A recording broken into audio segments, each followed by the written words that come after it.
नमस्कार विद्यार्थी मित्रांनो, के. बी. रोहमारे कनिष्ठ महाविद्यालय कोपरगाव आयोजित ऑनलाईन लेक्चरमध्ये मी प्राध्यापक गायकवाड के आपलं स्वागत करतो. विद्यार्थी मित्रांनो, वाणिज्य संघटन व व्यवस्थापन या विषयामध्ये आपण प्रकरण क्रमांक 4 व्यवसाय सेवा यावरती चर्चा करत आहोत, ज्यामध्ये मागील व्हिडिओमध्ये आपण बँकांचे प्रकार यावरती चर्चा केलेली आहे. एकूण 9 बँकांचे प्रकार आपल्याला या प्रकरणामध्ये पाहायचे आहेत, ज्यामध्ये मागील व्हिडिओत त्यापैकी 4 बँकांच्या संदर्भामध्ये आपण चर्चा केलेली आहे, ज्यामध्ये मध्यवर्ती बँक, व्यावसायिक बँक, सहकारी बँक आणि विकास बँक या बँकांच्या संदर्भामध्ये आपण चर्चा केलेली आहे. आजच्या व्हिडिओमध्ये या पुढील ज्या बँका आहेत त्यावरती आपल्याला चर्चा करायची आहे, ज्यामध्ये विनिमय बँक आहे, प्रादेशिक ग्रामीण बँक आहे, बचत बँक आहे, गुंतवणूक बँक आहे आणि विशेष बँक आहे. तर सुरू करूयात. पहा, क्रमांक 5 विनिमय बँक, ज्याला आपण एक्सचेंज बँक असं म्हणतो. बँकांच्या संदर्भामध्ये आपण चर्चा केलेली आहे, बँक कशाला म्हणायचं आहे. म्हणून बँक याचा अर्थ जरी एक असला तरी त्यांच्या प्रकारानुसार बँकांचे जी काही कामं आहेत किंवा कार्य आहेत यामध्ये मात्र फरक असतो. म्हणून क्रमांक 5 विनिमय बँका आहेत. मग विनिमय बँका म्हणजे काय आहे पहा. विनिमय बँका परकीय व्यापार व्यवहारास वित्त पुरवतात. तसेच मोठ्या व्यापारी बँका परकीय चलन व्यवहार सुलभ करतात. विनिमय बँकांचं प्रामुख्याने काम काय आहे, तर परकीय व्यापाऱ्यांना वित्त पुरवठा करण्याचं काम या विनिमय बँका करतात. या विनिमय बँकांची काही उदाहरणं आपल्याला दिलेली आहेत. पहा, बार्कलेज बँक आणि बँक ऑफ टोकियो ही विनिमय बँकांची उदाहरणं आहेत. आणि ही जी बँका आहे, ही बँक कुठल्या प्रकारचं काम करते त्यासाठी काही उदाहरणं आपल्याला दिलेली आहेत. पहा, ज्यामध्ये परदेशी व्यापार व्यवहारांना वित्त पुरवठा करणे, पतपत्र देणे, विनिमय बिलाची सूट देणे आणि लाभांश, व्याज आणि नफा इत्यादी खात्यावर पाठविणे, अशा प्रकारची कामे ही विनिमय बँकेमार्फत केली जातात. त्यानंतर क्रमांक 6 आहे प्रादेशिक ग्रामीण बँक. प्रादेशिक ग्रामीण बँकेच्या संदर्भामध्ये काही महत्त्वाच्या गोष्टी आपल्याला लक्षात ठेवायच्या आहेत. त्यामध्ये पहा की प्रादेशिक ग्रामीण बँका ह्या 1975 मध्ये स्थापन करण्यात आल्या आहेत.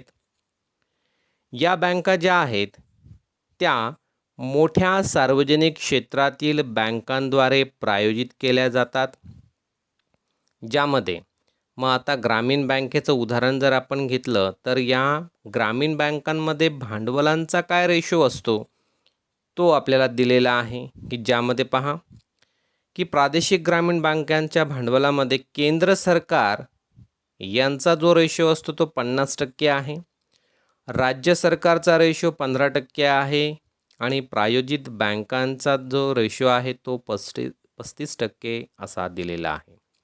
म्हणून ज्या ग्रामीण बँका स्थापन होतात अशा ग्रामीण बँका या ज्या मुख्य सार्वजनिक क्षेत्रातील बँका आहे, जसं स्टेट बँक ऑफ इंडिया असेल, बँक ऑफ महाराष्ट्र असेल, बँक ऑफ बडोदा असेल, जेवढ्या काही सार्वजनिक क्षेत्रातील बँका आहेत अशा बँकांद्वारे ग्रामीण बँका ज्या आहेत या ग्रामीण बँका या प्रायोजित केल्या जातात. आणि प्रायोजित केल्यानंतर त्यांच्या स्थापनेमध्ये भांडवलाचा जो दर असतो तो केंद्र सरकारचा 50% असतो, राज्य सरकाराचा 15% असतो आणि ज्या बँका प्रायोजित केलेल्या आहेत ज्या बँकांनी प्रायोजित केलेल्या आहेत त्यांचा 35% इतका रेशो दिलेला आहे. म्हणून या ज्या प्रादेशिक ग्रामीण बँका आहेत त्या प्रामुख्याने ग्रामीण किंवा निमशहरी भागात ठेवी एकत्र करण्याचं काम करतात.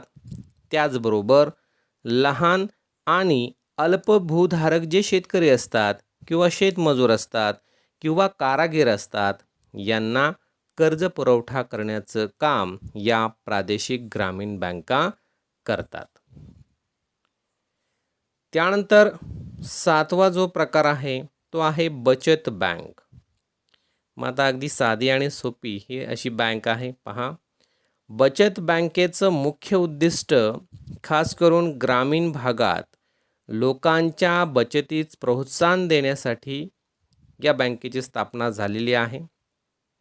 मग या बँकांच्या प्रकारामध्ये आपल्याला सांगता येईल की टपाल बचत बँक आहे, व्यावसायिक बँका आहेत आणि सहकारी बँका देखील या बचत बँकेमध्ये येतात. म्हणजे याचा मुख्य उद्देश काय आहे तर ग्रामीण भागातील जी लोक आहेत अशा लोकांना बचतीची सवय लागावी, त्यांनी बचत करावी यासाठी या बचत बँका स्थापन झालेल्या असतात.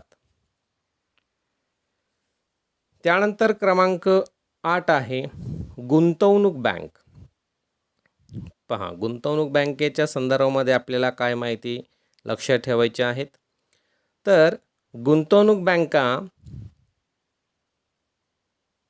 या त्यांच्या ग्राहकांना आर्थिक आणि सल्लागार सहाय्य पुरवतात.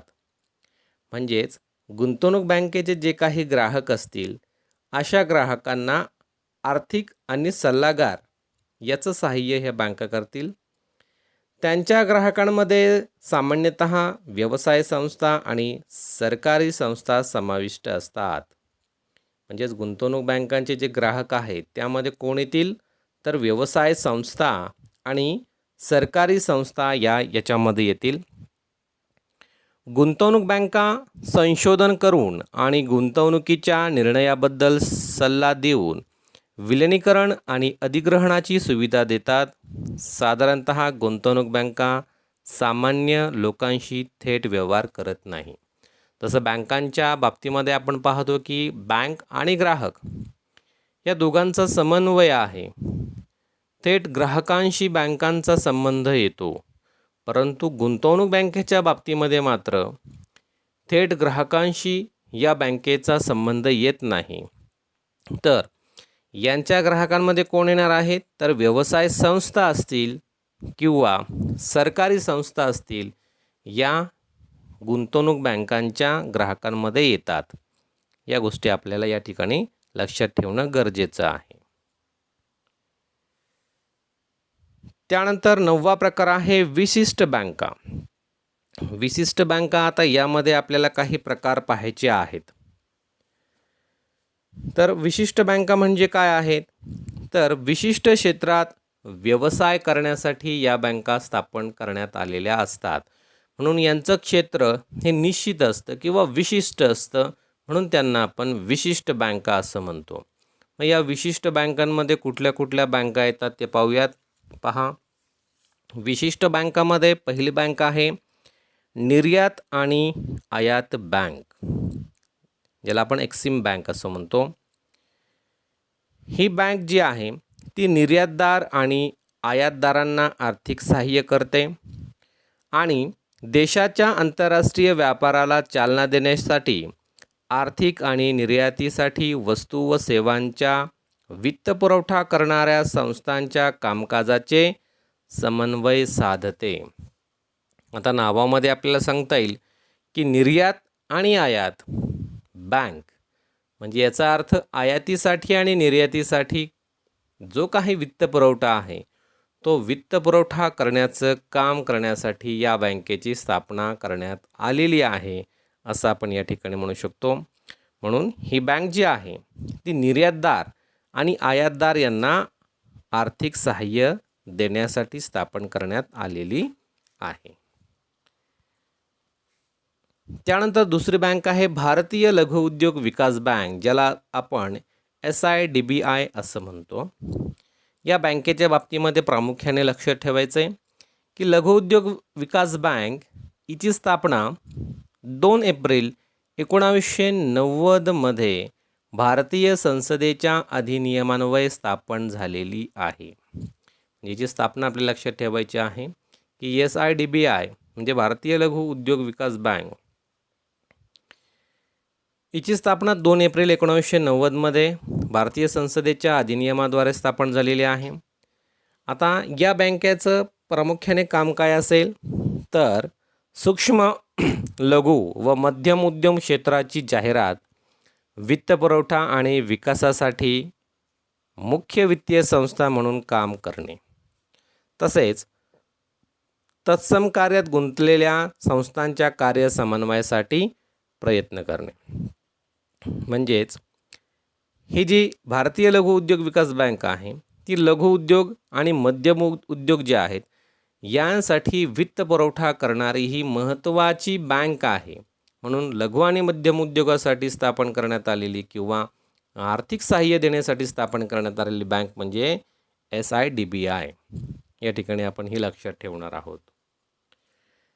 त्यानंतर यामध्ये तिसरी बँक आहे राष्ट्रीय कृषी व ग्रामीण विकास बँक, ज्याला आपण नाबार्ड बँक असं म्हणतो. म्हणजेच national bank for agricultural and rural development, ज्याला आपण नाबार्ड असा शब्द वापरतो.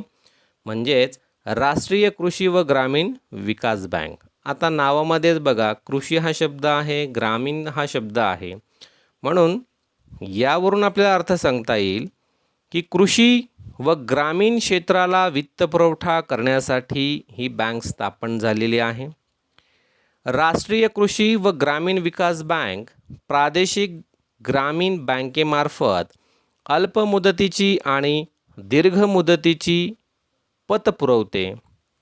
म्हणजेच पहा की राष्ट्रीय कृषी आणि ग्रामीण विकास बँक ही प्रादेशिक ग्रामीण बँकेमार्फत, जसं आपण ग्रामीण बँक काय आहेत ते पाहिलेले आहेत, या प्रादेशिक ग्रामीण बँकेमार्फत अल्पमुदतीचे आणि दीर्घ मुदतीचे अशा दोन्ही प्रकारचे कर्ज पुरवठा करण्याचं काम ही नाबार्ड बँक करत असते.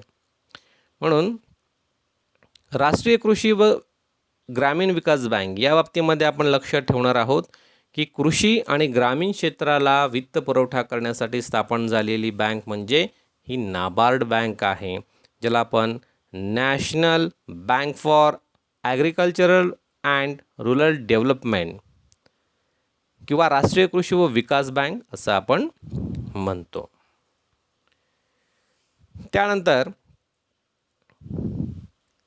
बँकिंगची काही नवीन संकल्पना अस्तित्वात आलेली आहे, ज्यामध्ये लघुवित्त बँका, लहान आर्थिक बँक परवाना असलेल्या बँका की ज्या ठेवी स्वीकारतात आणि कर्ज प्रदान करतात. म्हणून जे काही नवीन ट्रेंड आहेत, नवीन प्रारूप आहेत, यामध्ये अनेक गोष्टी इन्क्लूड झालेल्या आहेत, ज्यामध्ये आपल्याला सांगता येईल की अस्तित्वात असलेली बिगर बँकिंग वित्तीय कंपन्या, सूक्ष्म वित्त संस्था किंवा स्थानिक क्षेत्रातील बँका या देखील बँकांसारखं काम करत आहेत.